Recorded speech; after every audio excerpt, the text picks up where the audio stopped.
Friends, I had the privilege of listening to 5 good, very good papers, and I congratulate all the 5 people who have presented the paper in this session.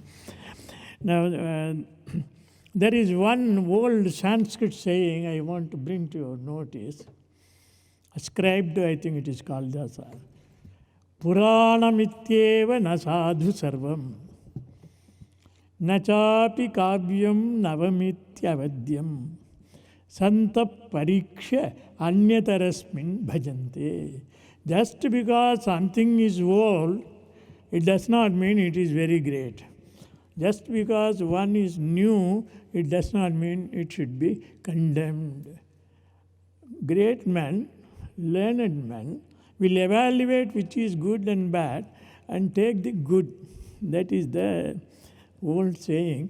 So there is no need to be happy when we say it is very old, and not very happy when we say it is very recent. So chronology, we are more interested in saying that it's old, very old, and more old, and so on. It's not necessary. What we are interested in chronology is a framework to understand the society and the development of knowledge through the ages. That's all. So it's something like a screen for a painting. And it may be a few years this side or this side. We always had the problem with the scientific dating of carbon-14 dating. When we have about 1,000-year-old with the help of carbon, they say plus or minus 50. They don't say accurately this is that. We always say 50 this side or that side. You go further back, they will say plus or minus 100. And still you go to 10,000, they will say plus or minus 250 is something like that. So it's not a very accurate thing that we are looking for. But let us not forget, there are hundreds of inscriptions. Not even 100. There are thousands of inscriptions which gave accurate date, Pancha Anga, Tithi, Vara, Nakshatra, Yoga, and Karana. And these are given in registered document. What are the registered documents? Are the inscriptions. All the inscriptions found on the walls of the temples, on hero stones, on other ducts, water ducts, and so on, and also on copper plates as the Rajasasana. You find this Titivara, Nakshatra, etc. Though in some part it may be abbreviated into only Titivara and Nakshatra. So that gives us very accurate dating, including astronomical calculations, so that we are able to calculate what is the accurate date and time when the gift was made to an institution. So the study of inscription is very, very important for the study of chronology. And what are these inscriptions? These inscriptions are called in ancient Dharma Shastras as written evidence, Lekhya Pramana. So we need Lekhya Pramana to study our society, its progress, its idea, how it developed, and so on. We have some great archaeologists. There was one great archaeologist, Sir Mortimer Wheeler.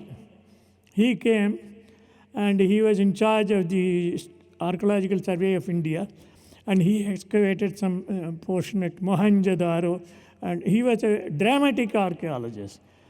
He found some skeletons, group of skeletons in one place, and said, the Aryas invaded and killed all the people of the Harappans. Complete destruction of this local civilization. And so the Harappan civilization was destroyed. And immediately all our school books, I think till very recent time, all the college books, even now, they say the Aryans came, destroyed the Harappan civilization. And immediately our friends in Tamil Nadu, they jumped and they said, oh, Dravidians were the Harappans. Harappans were the Dravidians. The Aryans have destroyed the Dravidians. So they built up a philosophy on the basis of it. But what is more important is, within 10 years, he said the total Harappan civilization has been destroyed. But within 10 years, more than 1,000 sites have been found in the same area, coming right up to Delhi. And Mortimer Wheeler was shown totally useless, valueless idea, which we are still thinking of. So the Harappan civilization, a big civilization, we are all interested in telling this Harappan civilization. Harappan civilization has got written pictographic script on the seals, more than 3,500 seals, but nobody has been able to study it, read it. It is there. Writing is there. So when they say there is no writing before Ashoka, they are wrong. Scientifically, they are wrong. Writing is there, but we are not able to read it. So, so long as we do not have bilingual writing of the Harappans, all dates given are all speculation. Then we have one scientific tool, what they call carbon-14 dating. So carbon-14 dating has its own limitations. The place where it is found, the surrounding areas, contaminating situation, handling, and then the machine. All these are all likely to give sometimes wrong information, wrong dating. So just because one dating, carbon-14 dating has been found, it does not mean that it is foolproof date. There are many places where we do that. That's not the method of calculating. We need verifiable more than one or two other places, extremely different.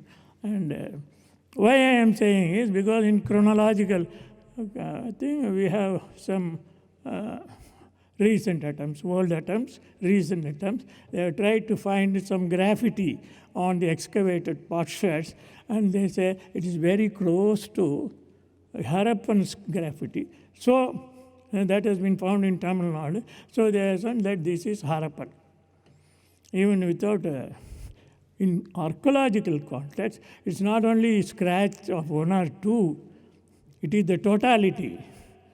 We have not got any pottery of the Harappan in southern part of India. We don't have the paintings in southern part of India. We don't have the weights that have been found in church that have been found in southern India. We don't have the burial customs, extended burial customs as at Kalibanga in South India. So nothing of that cultural group has been found in South India. One scratch, pottery scratch, they immediately jump and say, oh, our culture, Tamil culture is the Harappan culture, Dravidian culture, and the northern Asia have destroyed. This is absolutely unscientific method in chronological one. Then we have now professors in many universities, very influential, just as our Poland, yes, Sheldon Pollack. He is professor. He has got influence over many students. He can give you fellowship. And just as they write books, we also, our professors, they all come in. If there are any professors, don't take me, mistake me. But we know how we appoint them and so on. So they write. And we have a professor who has now found that some scratches in the pottery, it has been, I have found, Brahmi inscription is not found only in Ashoka. It is 400 or 500 years before Ashoka, 8th century BC. Now, these are not scientific methods. We are not interested in all these speculations. Archaeology is a science. We cannot reduce it to speculation. So, all these cannot be accepted. That's why I said, Purana mityeva nasadu sarvam. Then, friends, but there have been very good paper, the second first paper or second paper, which gave a lot of data, comparative data, very important. That we have to now compare it, see each and every subject intake, and what is the available data available, and go into other regional languages. I got a lot of information, and I think we are planning to have one seminar on regional language contribution to totality of Indian culture, maybe sometime 6 or 7 months later. We don't know the exact time. That has to be done. So that data by the two enthusiastic Megha and her colleague. Yes. A good paper, congratulations. And then, but of course, this what you call astronomical data on Mahabharata, we have very serious problems with it. For example, I'll take only 2 minutes now.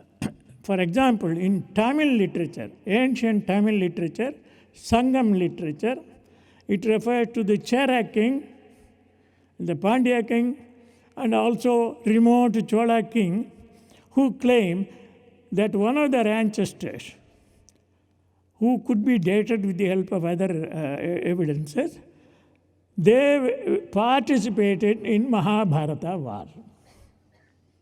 If they have participated really in Mahabharata war, we cannot take it to such an early date as 11,500 BC. Second, there is a written reference to it in Aihole, where its calculation comes to 3,101 BC. 3,101 BC as the Kali era is not, that is found only in that inscription. We have hundreds of inscriptions here where Kali era is mentioned, and that agrees with what has been found in Aihole inscription of 3001 BC. That's not only Kali era, but its corresponding Saka era is also given in that inscription. So you cannot throw away these two inscriptions which correspond accurately. Don't forget, we have hundreds of inscriptions in Cambodia, and most of the inscriptions give you exactly what is the Saka era. They always mention Saka era, and they correspond to what is found in the Aihole inscription. And so, Aihole inscription cannot be brushed aside. 3,101 BC is given there, but we have to find some more Purva Paksha to establish exactly that it is 3,100 BC. But the other one, just to throw away and say, no, we don't believe in 3,101, is not a scientific method of accepting 200 BC or 200 AD and so. Ramayana is 200 BC. What is Ramayana in 200 BC? It is recitation which has been going on of Ramayana all over India, and for nearly 2,000 years or more, even according to your own dating. And many additions of the Kathakars must have already got into it. All this we have to take into consideration and take it with reference to Lekya Pramana, written evidence. We cannot just simply say it's 11,500 BC, or like Sheldon Pollock, 201 BC. Then, friend, there was a very valuable talk by our friend, professor. The title itself is suggestive of Hinduism bad, Buddhism is good. This is the approach of, they neither know Hinduism nor Buddhism. That's how it looks like when they give that, when they write like that in their books. Both Buddhism and Hinduism are one. Anything that has been found here in India, if you don't want Hinduism, call it as Indianism. You don't call it as Hinduism. You call it Indianism. Buddhism is part of Hinduism. Hinduism is part of Buddhism. It's established throughout whole of Southeast Asia and in inscriptions and sculptures in India. So we are thankful to you. And the whole dharma that has been, I have already mentioned to you, whole dharma that is found in Taittiriya Upanishad has been practically adopted by Asoka. Even if you say about within 300 years, he gives the same words. Etat adesaha, etat upadesaha is the Upanishad. And you see in the end of Asoka's inscription, same etad adesaha, etad upadesaha, he says. So, and he says this is Paurani Prakriti, already existing system that I am telling you. The earlier kings were not able to fulfill it. I am now trying and appointing Mahamatra to fulfill it, says Asoka. So it is an ancient tradition which has been incorporated in Buddhism. And just as we have differences in between Vaishnavism and Saivism and Shaktism, and even last paper, they referred to this Nastika. Even Nastikas were there. In Kathopanishad, he says, Asti iti cheke, Nayam asti iti chananye. Some people say there nothing exists after death. And some people say something exists after death. Tell me what is truth. Then Yama tells Nachiketas, it's very difficult to understand. So even as early as Taittiriya Upanishad, this Nastika system was there. And Astika system was also there. And finally, last, there is good discussion on yajna. What is yajna? Yajna comes from the word yaj, to adore, to worship. Yajna is worshipping, adoration. When you offer something in the fire, you invoke the presence of God, reciting the mantra. Mantra is mananat trayateti mantraha.